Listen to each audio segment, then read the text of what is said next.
On commence Inch'Allah. Alhamdulillahi Rabbil Alamin. Wa sallallahu wa sallam wa baraka ala nabiyyina Muhammad wa ala alihi wa sahbihi ajma'in. Amma ba'd. Assalamu alaikum wa rahmatullahi wa barakatuh. Aujourd'hui Inch'Allah, avant de passer au point des savants qui parlent et qui réfutent cette secte et ce manhaj déviant qui est celui des maîtres Ali, et avant de voir les paroles des savants reconnus, les savants contemporains, qui prouvent que ces savants-là n'ont rien à voir avec cette secte, même si les maîtres Ali prétendent que ces savants sont avec eux, on va passer Inch'Allah par un autre point, et on va pas tarder sur ce point. On va voir Inch'Allah si nous avons réellement besoin de l'accord du gouverneur pour boycotter un pays qui tue des musulmans ou non, comme le prétendent les maîtres Ali. Sûrement vous l'avez déjà entendu, les maîtres Ali, subhanallah, leur réponse au boycott des musulmans de Israël, dû à la guerre qui se passe, dû au crime et au génocide que ces gens-là sont en train de causer, la plupart d'entre eux sortent, et parmi eux beaucoup de leurs chouyours, et ils disent que ce boycott n'est pas permis, ils disent que le Nabi alayhi salatu salam il achetait chez des juifs, ils disent que, par exemple, le gouverneur c'est le seul qui peut ordonner de boycotter un pays qui opprime les musulmans, et tout ça, Inch'Allah, on va le voir. On va parler de chaque shubha qu'ils sortent. Premièrement, la première des shubha qu'ils vont sortir, ils vont te dire, le Nabi sallallahu alayhi wa sallam, il achetait chez des juifs et faisait le commerce avec eux. Et ça vraiment, c'est une malcompréhension de la religion d'Allah subhanahu wa ta'ala. La réponse à cela, elle est extrêmement simple. Il faut savoir que le Nabi sallallahu alayhi wa sallam, il achetait avec les juifs et il faisait le commerce avec eux en temps de paix et non pas en temps de guerre. Et on sait tous que le Nabi sallallahu alayhi wa sallam, quand il avait une guerre avec Quraysh, avec les Qurayshites, avant la conquête de Mecca, le Nabi sallallahu alayhi wa sallam, il avait coupé tout commerce avec les Qurayshites, quand il tuait et opprimait des musulmans qui vivaient encore à Mecca. Et on n'a jamais entendu que le Nabi sallallahu alayhi wa sallam ou Sahaba radiyallahu anhum faisaient le commerce avec Quraysh après le début de leur oppression. Donc cette shubha, le fait de venir dire que le Nabi alayhi salatu salam il achetait et faisait le commerce avec les juifs, ça tient pas la route et ça fait aucun sens. La deuxième shubha qu'ils vont souvent ramener, ils vont te dire, le seul qui peut te donner le droit de boycotter un pays ou de boycotter quelqu'un, c'est le wali al-amr, c'est le gouverneur, et tu n'as pas le droit de boycotter de ton propre gré. La réponse à ça aussi, elle est très simple. La réponse à ça, en fait, ça va être un hadith qu'on appelle le hadith de Thumama, qui est présent dans Sahih al-Bukhari, rahimahullah. On va citer le bout du hadith qui nous intéresse, qui va nous aider. Bukhari, rahimahullah, il a rapporté que les Qurayshites se sont approchés de Thumama et lui ont dit, que t'arrive-t-il, Thumama? Ça, c'est après que Thumama, radiyallahu anhu, ait accepté l'islam. En fait, je vais vous raconter un peu ce qui s'est passé. Thumama, radiyallahu anhu, il a accepté l'islam, puis il est directement allé, il est allé faire le hajj, il est allé faire le pèlerinage à Mecca. Et les gens de Mecca le connaissaient, car Thumama, c'était le chef de sa tribu qui était à Yamama, et la tribu de Yamama, les gens qui étaient là-bas, ils faisaient le commerce avec Quraysh. Et maintenant, on va voir ce que Thumama, radiyallahu anhu, il a fait, et il a fait cela sans que le Nabi alayhi salatu salam ne lui ordonne de le faire, et sans même demander au prophète sallallahu alayhi wa sallam. Donc on continue le hadith. Ils sont allés voir Thumama, quand il faisait le hajj, ils lui ont dit, que t'arrive-t-il Thumama? As-tu abandonné et délaissé ta religion et la religion de tes ancêtres? Il a répondu, je n'ai pas abandonné. Au contraire, j'ai décidé de suivre la meilleure religion. Je suis la religion de Muhammad sallallahu alayhi wa sallam. Puis après, il a poursuivi et il a dit, je vous jure par le Seigneur de cette maison, voulant dire le Kaaba, qu'après mon retour à Al-Yamama, pas un grain de blé, ni aucun produit ne vous parviendront jusqu'à ce que vous suiviez Muhammad sallallahu alayhi wa sallam. Et après, le Bukhari rahimahullah, il rapporte que c'est donc sous les yeux attentifs des Qurayshites que Thumama accomplit la Umrah, ainsi que le prophète sallallahu alayhi wa sallam le lui avait enseigné. Il dédia son sacrifice à Allah seul, puis il retourna à son pays et ordonna à ses gens de priver les Qurayshites de leur vivre. Le boycott commença graduellement à faire son effet et leur devint de plus en plus rigoureux. Les prix augmentèrent au fur et à mesure, la faim se faisait de plus en plus pressante au point que la mort planait parmi les Qurayshites.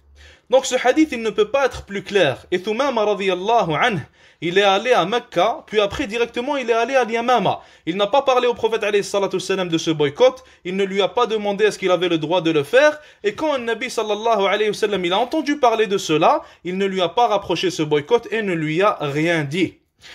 Encore une autre preuve. c'est la parole de Cheikh Al-Albani rahimahullah que ces gens prétendent suivre. Et regardez ce qu'il a dit rahmatullahi alayh. Et ça nous prouve que Cheikh Al-Albani il n'a rien à voir avec cette secte mal guidée. Cheikh Al-Albani, quand il parlait de la viande qui venait de Bulgarie à son pays, au pays musulman, et qui n'était pas halal à consommer, il a dit à propos de cela, il a dit si les Bulgares égorgeaient les animaux de manière légiférée, moi je dis qu'il n'est quand même pas permis pour nous de l'acheter.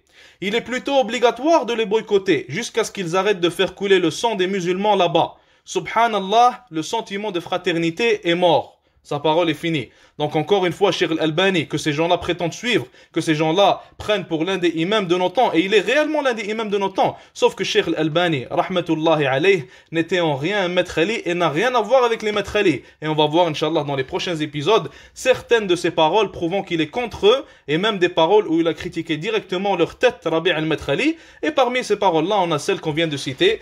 Cheikh Al-Albani, rahimahullah, il disait qu'il faut les boycotter, et il n'a jamais dit que tu as besoin de l'avis de Wali al-Amr, ni de son approuvement, ni de quoi que ce soit.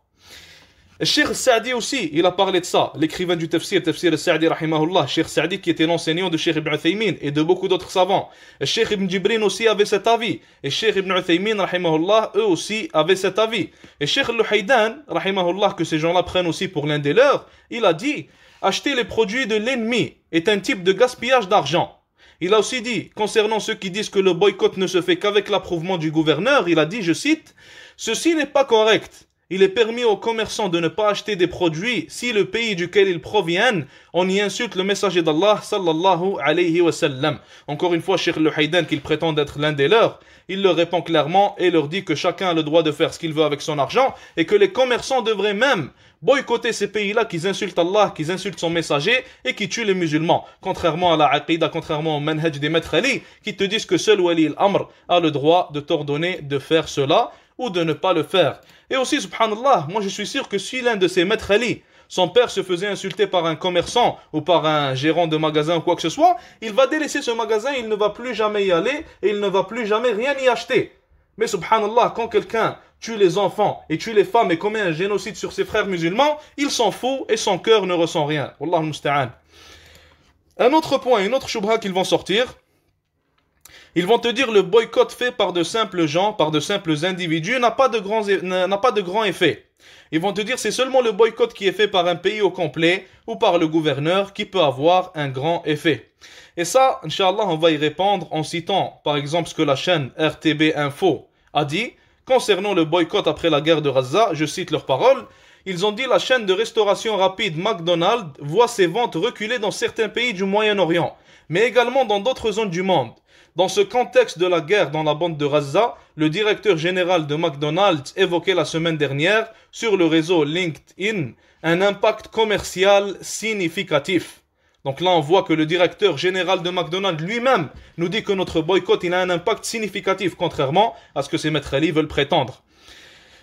Ils ont dit aussi, la même chaîne, elle a dit, la multinationale Starbucks serait également touchée. Elle accumule déjà des résultats négatifs en bourse et ces dernières semaines, des spécialistes estiment que le boycott dans le cadre de la guerre à Gaza aggrave les résultats de l'entreprise.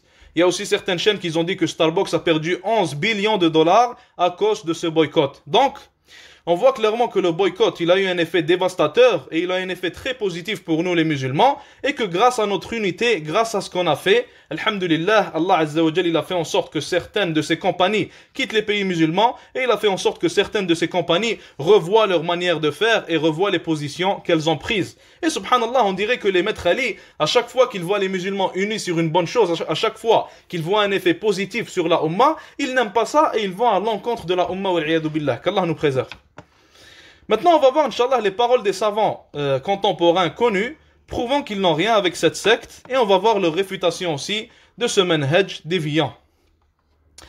Premièrement, il faut savoir que les maîtres Ali prétendent que les chouyours tels que Cheikh Ibn Uthaymin, Ibn Baz, Al-Albani, Ibn Jibrin, Abdel Karim Al-Khudayr, rahimahullah, par exemple, Al-Luhaydan et d'autres savants, ils croient que ces gens-là ont la même croyance et la même méthodologie qu'eux. Et nous allons démontrer, Inch'Allah, en quelques points, que ces savants n'ont rien à voir avec eux, qu'ils sont innocents de cette secte et même qu'ils réfutent cette secte. Premièrement, Toute personne qui écoute les doros de ces savants, toute personne qui écoute les vidéos de ces savants, toute personne qui voit ce que ces savants ont fait, ils vont voir que ces savants et ces chouyours passaient leur temps à apprendre aux gens la science bénéfique. Tous ces savants passaient leur temps à apprendre la aqidah aux gens, ils apprenaient le hadith aux gens, ils leur apprenaient le fiqh, le tafsir, ils leur apprenaient toutes sortes de sciences islamiques. Et ils poussaient les gens à faire la da'wah. Tandis que les maîtres Ali, si on regarde leurs vidéos, si on regarde leurs assises, on les voit remplis d'accusations envers autrui, on les voit remplis d'insultes, remplis d'étiquetage, remplis de un tel fait partie de telle secte, un tel est un mubtadi', un tel est un kafir, ceci, cela. Donc, déjà, subhanallah, juste en écoutant ces doros-là, on voit que c'est vraiment deux mondes différents qu'il y a entre ces savants-là et entre les maîtres Ali. Les savants qu'on a nommés, subhanallah, si on fait une bibliothèque avec leurs livres, la bibliothèque, elle n'aura plus de place, elle sera remplie de leurs livres. Si on regarde combien de doros bénéfiques ils ont fait, on ne pourra même pas les finir. Leurs doros, subhanallah, comme Cheikh Ibn Uthaymin par exemple, il a fait énormément d'explications de livres. Il est impossible quasiment pour quelqu'un de toutes les écouter, rahimahullah. Ça c'est seulement l'un de ces savants-là. Imaginez tous les autres. Quand on regarde les maîtres Ali et on regarde leur effet sur la Ummah, il n'est que négatif. Ils font fuir les gens du din, subhanallah. On n'y voit que la dureté dans leurs doros, que la division, que les accusations, que les insultes. Et on y voit très peu de sciences bénéfiques. Et si on voulait remplir une bibliothèque avec les livres des maîtres Ali, subhanallah al-azim, je ne sais même pas si on pourra remplir une étagère complète. Wallah al-musta'an. Un autre point. On voit que ces chouyours qu'on a nommés et d'autres ont contredit les maîtres Ali dans plein de sujets. Et ils ont pris des positions qui leur valent à être insultés, à être traités d'innovateurs chez les maîtres Ali. Par exemple, on va voir certaines de ces conditions-là. Par exemple, déjà, ce qu'on avait vu dans les chapitres précédents, Cheikh Al-Albani, par exemple, il a ouvertement critiqué le gouverneur concernant la fatwa de l'Irak. Cheikh Ibn Uthaymin, comme on a vu dans les précédents épisodes, il a ouvertement critiqué le gouverneur et a dit qu'ils veulent rester sur leur trône. Cheikh Ibn Baz, son petit-fils, il a rapporté que Cheikh Ibn Baz, rahimahullah, il a refusé de ne pas dire que les fêtes non islamiques sont haram. Le gouvernement l'a appelé et lui a dit de venir à une fête qui n'est pas islamique. Il a refusé. Après, le gouvernement lui a dit d'au moins ne pas réfuter cette fête et de ne pas avertir les gens contre cela, de ne pas aller leur dire que ce n'est pas une chose islamique. Et son petit-fils a rapporté que Cheikh Ibn Baz, rahmatullahi alayh, il a refusé encore une fois et il a dit qu'il va avertir les gens contre cette fête-là et il va leur dire que ce n'est pas islamique. Maintenant, je vous demande une question. Si n'importe quel autre savant, qui n'est pas l'un de ces trois qu'on a nommés, ou l'un des autres savants qu'on a nommés, n'importe quel autre savant, n'importe quel autre cheikh, fait la même chose et prend les mêmes positions, qu'est-ce que les maîtres Ali vont dire à propos de lui? La réponse elle est claire, c'est un khariji, c'est un innovateur, c'est un qutbi, c'est un sururi, etc., etc. Toutes les inventions qu'ils nous ont fait, ils nous cassent la tête avec ça. Alors que quand c'est Cheikh Al-Albani, Cheikh Ibn Uthaymin ou Cheikh Ibn Baz, subhanallah, ils sont aveugles, ils n'entendent plus et ils ne voient rien du tout, ils ne disent rien du tout. Et ça s'explique d'une manière très simple. Ces gens-là ne peuvent pas aller critiquer Cheikh Al-Albani, ni Cheikh Ibn Uthaymin, ni Cheikh Ibn Baz, car critiquer l'un de ces trois savants-là revient à se tirer une balle dans le pied. Les gens vont savoir directement que tu es un innovateur, que tu es une personne qui contredit la sunna, car qu'on le veuille ou non, ces savants-là, rahimahumullah, c'était comme si on peut dire ça comme ça, des symboles de la sunna de nos jours, rahimahumullah. Donc c'est pour ça qu'ils n'osent rien dire sur eux. Par exemple, si on prend un autre exemple aussi, quand beaucoup de savants ont contrarié et ont critiqué et ont averti contre la fatwa de l'Irak, dont Cheikh Al-Albani et Cheikh Mohammed Al-Amin Al-Shanqiti, ils ont dit que tous les savants qui ont critiqué cette fatwa, c'est des innovateurs et c'est des khawarij, sauf Cheikh Al-Albani et Cheikh Mohammed Al-Amin Al-Shanqiti. Donc pourquoi est-ce que ces deux-là ne sont pas des khawarij et les autres le sont? Bien sûr, c'est très simple car ces deux-là sont connus, les gens les aiment et les autres, les gens ne les connaissent pas trop. Donc les maîtres Ali se sont donné carte verte et ont commencé à les critiquer de la manière qu'ils désiraient. Aussi, un autre point qui est important. Il faut savoir qu'on reconnaît le cheikh par ses élèves. On reconnaît la manière sur laquelle était le cheikh quand on voit ses élèves, comment ils sont aujourd'hui. On reconnaît le manhaj sur lequel était le cheikh quand on regarde le manhaj sur lequel ses élèves sont. La plupart de ses élèves sont. Le manhaj sur lequel ils sont, excusez-moi, d'une manière générale. Et si on regarde les élèves de Cheikh Al-Albani, on a par exemple Cheikh Mashhour Al-Hassan, on a Cheikh Al-Huwaini, on a Cheikh Al-Halabi par exemple. On a beaucoup de chouyours qui sont les élèves de l'Albani, excusez-moi, et qui sont connus pour être des gens qui ont passé beaucoup de temps avec le cheikh. Et subhanallah, les trois que je viens de vous citer, les maîtres Ali les traitent d'innovateurs et disent que ces gens-là c'est des khawarij, c'est des qutbi, et jusqu'à la fin de leurs accusations. Donc, Comment ça se fait que ces chouyours-là, qu'ils étaient proches du Cheikh Al-Albani, ont une certaine voix, et les maîtres Ali ont une voix qui va à l'encontre de ces gens-là? Est-ce qu'on peut dire que ces élèves-là, qu'ils étaient proches de Cheikh Al-Albani, ne sont pas sur sa voix, et que les maîtres Ali sont sur sa voix? Ça fait aucun sens, bien sûr.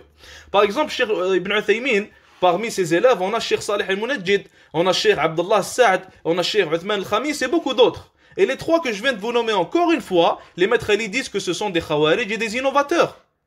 Encore une fois, ça ne fait aucun sens. On reconnaît le cheikh en regardant sur quoi sont ses élèves. On sait sur quoi il était en regardant sur quoi sont ses élèves. Le Cheikh Ibn Baz, parmi ses élèves, on a Cheikh Al-Barrak, Abdurrahman Al-Barrak, on a Cheikh Abu Bakr Al-Jazairi, et on a d'autres chouyours. Et la plupart d'entre eux, comme on a dit, ceux qui sont sur la voie du cheikh, sont traités aujourd'hui de khawarij et sont traités aujourd'hui d'innovateurs et de qutbi et de sururi, etc., etc. Donc, encore une fois, ça nous montre que ces gens-là, ces maîtres Ali-là, n'ont rien à voir avec ces chouyours avec lesquels ils prétendent avoir quelque chose. Ces chouyours et ces savants contemporains qui représentent la sunna, ils ont une voix qui est celle de la sunna, celle du messager d'Allah sallallahu alayhi wa sallam, et les maîtres Ali, ils en ont une autre qui est complètement à l'opposé de cette voix-là et qui est une voix innovée. Et les preuves qu'on a ramenées, Inch'Allah, seront suffisantes pour expliquer cela. Et aussi, on voit comment les élèves de ces chouyours-là ont été bénéfiques à la Ummah. Et comment on bénéficie encore d'eux, subhanallah. Par exemple, le Cheikh Majhour Al-Hassan. Regardez combien de cours il a. Regardez combien de ma'had, dans combien de ma'had il enseigne. Le Cheikh Al-Huwayni, la même chose. Le Cheikh Salih Al-Munajjid, excusez-moi. C'est celui qui a commencé Z Academy. Et c'est celui aussi qui a commencé le site Islam Q&A. Le Cheikh Uthman Al-Khamis, regardez combien de gens bénéficient de lui. Le Cheikh Abdullah Sa'd, la même chose. Le Cheikh Al-Barrak, le Cheikh Abu Bakr Al-Jazairi. Et ce sont des savants qui ont aussi écrit beaucoup de choses, beaucoup de livres, beaucoup d'écrits qu'ils ont laissés. Donc on voit comment ces savants bénéficient à la Ummah et on voit comment les maîtres Ali ne servent à rien et ne font que nous ralentir. Et à chaque fois que la Ummah s'unit sur un khayr, sur un bien, on voit les maîtres Ali contredire la Ummah et aller contre elle et les critiquer. Maintenant, notre dernier petit point qui figure sous ce point-là, le désavouement clair de ces chouyours vis-à-vis de cette secte et leur critique de leur voie déviante. Et on va commencer, Inch'Allah, avec Cheikh Ibn Uthaymin, rahmatullahi alayh. Cheikh Ibn Uthaymin, quand il a été questionné sur la salafiyya, il a répondu, il a dit la salafiyya, je cite ses paroles, il a dit la salafiyya est le suivi de la voie du messager d'Allah sallallahu alayhi wa sallam et ses compagnons, car ce sont eux qui nous ont précédés. Donc leur suivi est la salafiyya. Mais pour ce qui est de prendre la salafiyya comme une voie que se réserve un individu, et il accuse de déviance celui qui le contredit parmi les musulmans, même si ces derniers sont sur la vérité, et le fait de prendre la salafiyya comme une voie sectaire, alors il n'y a pas de doute que cela contredit la voie des salafs. Et je vous demande par Allah, sur qui s'applique cette description? Si ce n'est les maîtres Ali, subhanallah al-ali al-azim, sur quel secte de la Ummah est-ce qu'on peut appliquer cette description si ce n'est les maîtres Ali, wallahu al-musta'an. Cheikh Ibn Uthaymin, il a dit aussi, il a dit chercher les défauts des musulmans et des savants est haram, car il a été rapporté dans le hadith, ô vous qui avez cru avec vos langues alors que la foi n'a pas encore pénétré votre cœur, ne nuisez pas aux musulmans et ne cherchez pas leurs défauts, car celui qui cherche les défauts de son frère, Allah cherchera les siens. Et celui dont Allah cherche ses défauts, il l'humiliera en mentionnant ses défauts, même ceux qu'il a commis seul dans sa demeure. Il a dit aussi, et il est obligatoire de défendre son frère qui fait une erreur, surtout celui qui est connu pour son honnêteté et sa sincérité et l'amour de la propagation de la science. Donc Cheikh Ibn Uthaymin, il nous dit que tout ce qui est à l'opposé de la voie des maîtres Ali est bon, et tout ce qui est la voie des maîtres Ali, c'est mauvais, et il ne faut pas le suivre, Allah al-Musta'an. Cheikh Ibn Baz, rahimahullah, lorsqu'on lui demanda s'il était permis de nommer une personne quand on veut avertir contre elle, il a montré la manière de faire, et la manière qu'il a montré, rahimahullah, n'avait rien à voir avec celle des maîtres Ali. Aussi une autre fois, quand on lui a demandé, on l'a questionné à propos d'un enregistrement, une personne a fait un enregistrement, une vidéo, dans laquelle elle prétend que les savants tels que Salman al-Ouda et Safar al-Hawali sont des déviants. Et ce sont des khawarij. Cheikh Ibn Baz, clairement dans la vidéo, il a clairement dit il faut faire en sorte que cet enregistrement disparaisse. Rahimahullah. Donc, ces deux savants-là, que les maîtres Ali traitent de déviants, de khawarij, de qutbi, on a Cheikh Ibn Baz, rahimahullah, qui te dit que s'il y a un enregistrement qui les traite de khawarij, il faut qu'il disparaisse. Donc, Inch'Allah, on devrait aussi faire disparaître toutes les vidéos des maîtres Ali, car ces vidéos-là les insultent de la même manière. Cheikh Al-Albani, rahimahullah, il a dit en répondant à une question à propos d'un livre de Cheikh Salman Al-Ouda, ce cheikh-là, comme on a dit, que les maîtres Ali détestent et traitent de Khariji, il a dit à la personne qui l'a questionné, je cite, il dit, je te conseille, toi et les autres, que l'un d'entre vous ne soit pas dur sur son frère le musulman, car aucun de nous, comme l'a dit l'imam Malik, il n'y a aucun d'entre nous qui ne répond pas et à qui on ne répond pas, voulant dire sur ses erreurs, sauf celui qui est dans cette tombe, voulant dire le Nabi sallallahu alayhi wa sallam. Il a dit aussi, je continue, donc enlevez la haine et l'ennemité de vos cœurs, et ne soyez pas comme ceux qui sont dans un grand conflit en ce moment concernant des sujets qui sont considérés secondaires, dans lesquels il y a eu différence auparavant entre les compagnons. Mais malgré cela, ça n'a pas été une cause de division et d'ennemité entre eux. Et l'histoire se répète, donc je vous conseille de rester comme vous étiez avant. Et il a cité la parole d'Allah subhanahu wa ta'ala où il a dit « Ils seront frères étendus sur des lits et se faisant face ». Cheikh Al-Albani, rahmatullahi alayh, le moment où on lui a demandé, excusez-moi, cette question, était un moment où les maîtres Ali commençaient à se montrer. Ils commençaient à attaquer les gens, ils commençaient à mal parler des savants. Et regardez ce qu'il a dit, rahmatullahi alayh. Il a dit, ne sois pas comme ceux qui sont dans un grand conflit en ce moment, concernant des sujets qui sont considérés secondaires. Si ça, c'est pas une réfutation des maîtres Ali, si cette réfutation n'est pas assez claire, alors je ne sais pas c'est quoi une réfutation claire. Wallah al-adim, je ne sais pas qu'est-ce qu'ils veulent. Cheikh Abdel Karim Al-Khudayr, rahimahullah, il a dit lui aussi, quand on lui a demandé si on pouvait écouter Cheikh Ibn Jibrin, rahmatullahi alayh. Et Cheikh Abdel Karim Al-Khudayr, c'est un cheikh que ces gens-là prétendent suivre. Il a dit, ces gens-là qui critiquent de tels chouyours, ce sont des bandits qui barrent la route vers l'apprentissage de la science. Ceux-là qui barrent la route entre les élèves et leurs chouyours, une personne inconnue, voulant dire c'est une personne qui n'a aucune valeur, il a dit c'est une personne inconnue qui vient et attaque de tels chouyours. Subhanallah al-azim. Le Cheikh Saleh al-Sheikh, qui lui aussi est un grand savant des gens de la sunna, qui est encore vivant, hafidhahullah, et ces gens-là prétendent le suivre, ils prétendent qu'il fait partie d'eux. Il a dit, je cite sa parole, si ces noms se transforment en secte, il parlait du nom Salafiyya, il a dit si ces noms se transforment en secte, de manière à ce que la Salafiyya devienne une secte pour laquelle on s'avoue et se désavoue, alors ce n'est pas permis. Et il a beaucoup de paroles à propos de ce même sujet, hafidhahullah. Cheikh Luhaydan, lui aussi, il a dit, excusez-moi, Cheikh Luhaydan, il a dit, quand on l'a questionné sur la validité des accusations de Rabi' al-Maître Ali contre les savants. Quelqu'un l'a questionné à propos de cela et il a clairement cité Rabi' al-Maître Ali. Le cheikh, il a dit en répondant, Cheikh Rabi' est quelqu'un d'un peu dur. Il parle de ses réfutations et ses accusations et il a dit que ses accusations sont un peu dures, subhanallah. Qu'est-ce que cela veut dire? Ça veut clairement dire que ses accusations ne sont pas à prendre. Il est trop dur dans ses accusations, donc sa dureté peut faire en sorte qu'il abuse un peu quand il accuse les gens. Le mufti d'Arabie Saoudite, lui aussi, quand on l'a questionné, quelqu'un l'a appelé et lui a dit, est-ce que je peux prendre la science, est-ce que je peux prendre le ilm d'une personne qui a été accusée par Rabi' al-Maître Ali? Écoutez bien ce qu'il va dire. Il a dit, parfois, ces accusations et ces insultes sont causées par les désirs et par des intérêts personnels.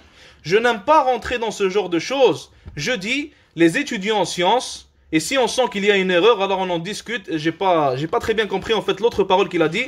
J'ai écrit les étudiants en sciences. Il y a une autre parole qui est venue après que je n'ai pas très bien compris. Après il a dit, et si on sent qu'il y a une erreur, de la part d'une personne, d'un étudiant en sciences, d'un cheikh, il a dit, alors on en discute si on peut, ou on questionne là-dessus. Mais pour ce qui est d'accuser les gens et les diviser, celui-là est bon et lui il ne l'est pas, alors beaucoup de cela est causé par les désirs. Et rappelez-vous que le mufti, hafidhahullah, quand on lui a demandé la question, la personne elle a cité Rabi' al-Maître Ali. Et elle a dit, est-ce que je peux écouter une personne qui a été accusée par Rabi' al-Maître Ali? La première des choses qu'il a dit, parfois ces accusations et ces insultes sont causées par les désirs et par des intérêts personnels. Saleh al-Fawzan, lui aussi, quand un étudiant lui a demandé à propos de certains de ses écrits où il cite la parole de Sayyid Qutb, et rappelez-vous, les maîtres Ali, si quelqu'un cite Sayyid Qutb, ou s'il a un livre de Sayyid Qutb, ou s'ils disent que Sayyid Qutb il a dit, subhanallah, ils vont directement te dire c'est un Qutbi, c'est un Khariji, c'est un Sururi. Donc l'un des étudiants, il a demandé à Cheikh Saleh al-Fawzan à propos de ce qu'il a écrit dans son livre où il a cité Sayyid Qutb, et Cheikh Saleh al-Fawzan lui a répondu en disant, ce que j'ai cité, fait-il partie du haqq ou non? Est-ce que ce que j'ai cité est vrai ou non? L'élève lui a dit, ça fait partie du vrai, ça fait partie du haqq. Le cheikh il a dit, le vrai est pris de tout le monde, même du shaitan. Et un peu plus tard dans la vidéo, il a dit aussi, n'avertis pas les gens contre Sayyid Qutb et ne le loue pas. Tais-toi. Il lui a clairement dit ça, subhanallah, hafidhahullah, ce qui nous prouve encore une fois clairement que ce cheikh-là, lui aussi, n'a rien à voir avec ses maîtres Ali.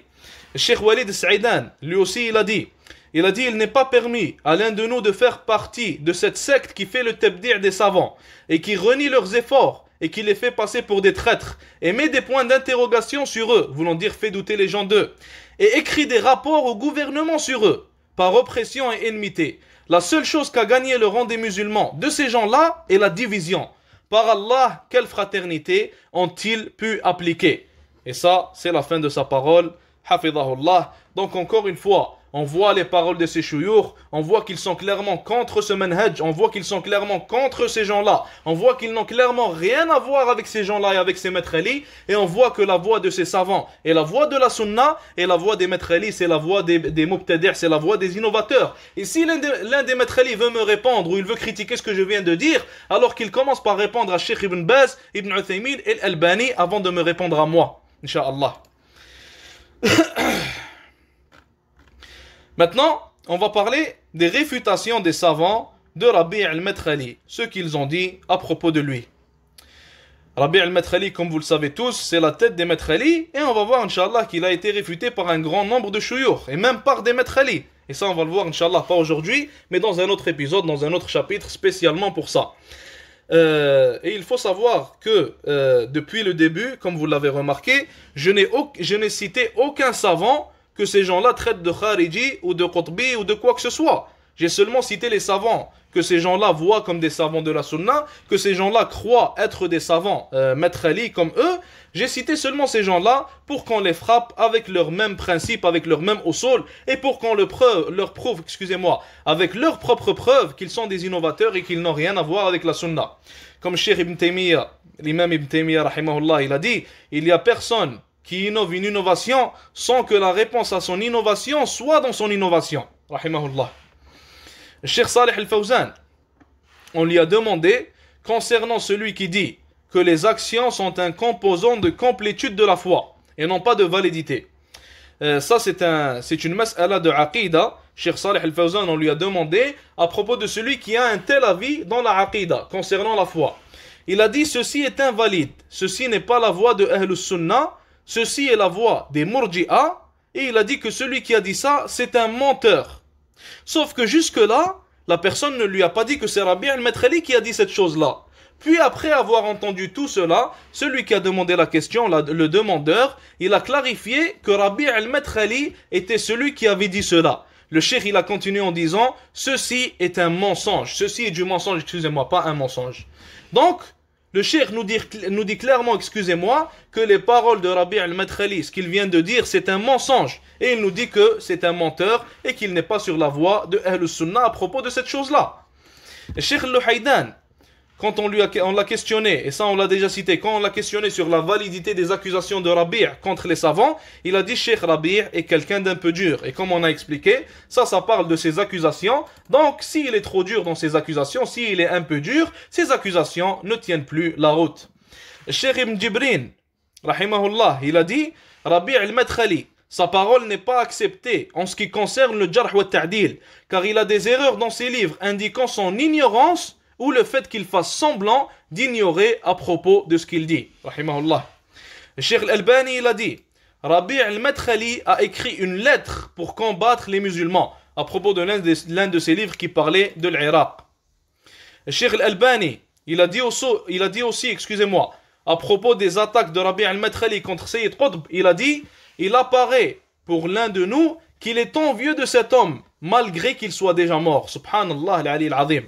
Il a dit aussi, à propos du même sujet en parlant de Rabi', c'est un homme de surface, voulant dire qu'il ne voit pas les choses avec profondeur, il ne voit pas en profondeur.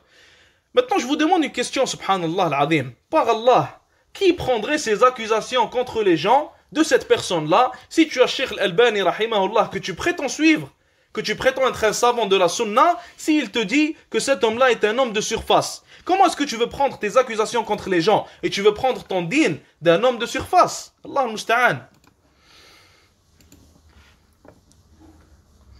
Et on va voir aussi, Inch'Allah, dans le prochain chapitre comment Rabi' al-Madkhali insultait les savants. Comment il a mal parlé de Cheikh al-Albani, comment il a mal parlé de Cheikh Ibn Baz aussi, et d'autres savants bien sûr. On va le voir, Inch'Allah. Maintenant, on a Cheikh Bakr Abu Zayd, rahimahullah, qui était l'un des savants du comité des grands savants d'Arabie Saoudite. C'est un savant très connu, et parmi les vertus de cette personne, rahimahullah, c'est le fait que Cheikh Ibn Uthaymin lui-même en personne a expliqué le livre de ce cheikh-là. Cheikh Bakr Abu Zayd, il avait reçu un livre de la part de Rabi' al-Madkhali. Et Rabi' al-Madkhali lui a dit de vérifier ce livre et voir s'il est bon. Après vérification, Cheikh Bakr Abu Zayd, il a écrit à propos de ce livre, il a dit, je cite sa parole, « J'ai trouvé que le livre est vide de principes scientifiques et vide de réponses scientifiques, et que la voie de critique n'était pas correcte, et que l'honnêteté n'était pas présente dans la critique et les citations, et qu'il a abusé les droits de cet homme, en parlant de Bakr Abu Zayd. Il a dit, la manière était de s'efforcer à tirer du texte de grandes fautes, et de faire des paroles qui ne sont pas claires et qui peuvent être comprises de différentes manières, des paroles claires. Après, il a dit, je conseille ce frère en Allah, en parlant de Rabi', il lui a dit de ne pas imprimer ce livre, et qu'il n'est pas permis de vendre et d'imprimer ce livre, car il contient beaucoup d'attaques, et il contient aussi un entraînement aux jeunes de la Ummah qui les pousse à attaquer les savants et les humilier et à délaisser leurs vertus. Encore une fois, si quelqu'un veut répondre à cette vidéo, si quelqu'un veut critiquer une quelconque chose, qu'il commence par parler à ces savants-là et à répondre à ce qu'ils ont dit, et qu'il commence par dire que ces savants-là sont des khawarij avant de dire une quelconque chose sur nous. Donc, il faut savoir aussi un point qu'on veut clarifier. Certains vont dire pourquoi est-ce que Cheikh Ibn Baz, Ibn Uthaymin et Al-Albani, malgré qu'ils ont répondu à cette secte et qu'ils en ont parlé, ils vont dire pourquoi est-ce qu'ils n'en ont pas autant parlé que les savants qui sont vivants de nos jours. La réponse elle est très simple. Les trois savants, rahimahumullah, sont morts quand les Maîtres Ali commençaient à apparaître. Les Maîtres Ali étaient encore récents. Si maintenant on a une nouvelle secte qui apparaît, et ça fait seulement 1 an ou 2 ans ou 3 ans qu'elle est apparue, beaucoup de savants n'auront pas autant de réponses à propos de cette secte et autant de réfutations, car ils ne la connaissent pas bien, car ils ne savent pas quels sont vraiment leurs usul. Des fois, certains savants peuvent ne pas la voir comme un grand danger. Des fois, ils peuvent penser qu'elle va juste monter un peu, puis après elle va redescendre et disparaître. Donc, c'est pour ça qu'on va voir que les savants qui sont venus après, comme Cheikh Ibn Jibrin et Cheikh Abdel Karim al-Khudayr, que ces gens-là prétendent être des savants qui font partie d'eux, Cheikh Saleh al-Sheikh aussi, Cheikh Luhaydan, c'est pour ça qu'on voit que ces savants-là les ont grandement critiqués. Car ceux-là, ils ont vécu bien après les autres savants qui sont morts, rahimahullah, et ils ont eu le temps de répondre à cette secte-là et de la réfuter. Aussi, un autre point qu'on veut citer, un point très important, c'est que Cheikh Ibn Baz, Cheikh Ibn Uthaymin, Cheikh Al-Albani et d'autres savants, ils ont approuvé et ont bien parlé de beaucoup de chouyours que ces gens-là traitent de khawarij, ils traitent de qutbi, de sururi et d'innovateurs. Par exemple, ils ont bien parlé de Cheikh Al-Ulwan, Cheikh Ibn Baz et Cheikh Ibn Uthaymin, ils ont bien parlé de lui. Cheikh Ibn Uthaymin, il a invité Cheikh Al-Ulwan à lui corriger son livre. Cheikh Ibn Baz, il connaissait le père de Cheikh Ahmed Moussa Djibril et il a écrit une lettre validant le Cheikh et son père. Cheikh Al-Albani, par exemple, il a bien parlé de Cheikh Al-Huwaini et beaucoup d'autres savants que ces gens-là voient comme des innovateurs et des khawarij. Sauf que là, si les Maîtres Ali viennent et te disent que ces mêmes savants-là ont approuvé Cheikh Rabi' al-Madkhali et ils ont bien parlé de lui, on leur dit tout simplement, oui, ils l'ont approuvé certaines fois et puis ils l'ont attaqué aussi beaucoup de fois. Donc comment est-ce que tu vas nous expliquer ça? Ça c'est la première des choses. Deuxième des choses, c'est que les savants que toi tu traites de khawarij et tu traites d'innovateurs et de sururi, ils ont été approuvés par les mêmes savants. Sauf que ces mêmes savants-là qu'ils ont attaqué Rabi' n'ont jamais attaqué les savants que nous on écoute. Donc encore une fois, comment est-ce que tu vas nous expliquer ça? Et bien sûr, le Maître Ali n'aura aucune réponse. Il va te dire Wali al-amr, c'est tout ce qu'ils savent répéter. Wallahu musta'an. Donc on finit avec ça aujourd'hui. Jazakumullah khair wa barakallahu fikum. Prochain épisode, on verra, Inch'Allah, les attaques de Rabi' al-Madkhali et de sa secte contre les savants connus, les savants contemporains de la Sunna. Jazakumullahu khair wa sallallahu wa sallam wa baraka ala nabiyyina Muhammad wa ala alihi wa sahbihi ajma'in. Wassalamu alaykum wa rahmatullahi wa barakatuh.